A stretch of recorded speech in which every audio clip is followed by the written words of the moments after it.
có kiện rồi nọ nữa. Wow, wow, chị to đi ô.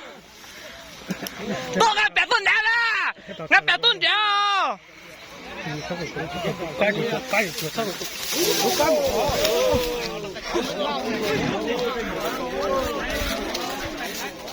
Trung bỏ cây ra đi.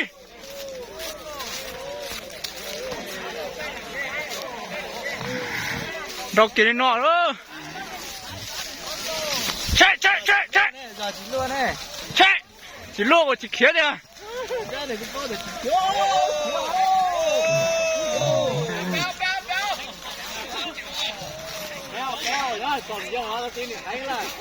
Chú nào đó. Cho về lại đi. Cho vào lại đi. Các tôi chỉ khi cho vào đó ổn đó. Cho vào lại đi. Con to lắm. Nó vào lại đấy, nó chưa sợ đâu.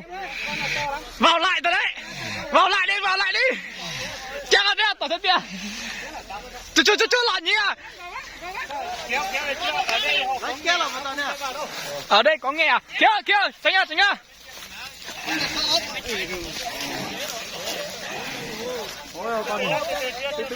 Chưa tả đâu mà các chú chồng mà, lâu chỉ tao cho mà.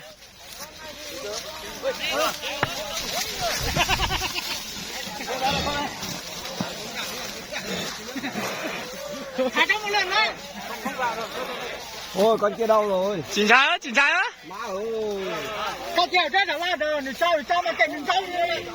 Sao thế này? Đi sao? Nát nhỉ? Máu đấy.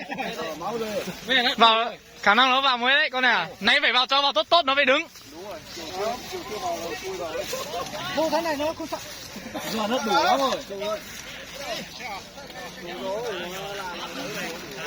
Có chó nó cho là nhân gia cho đúng không? Trai này.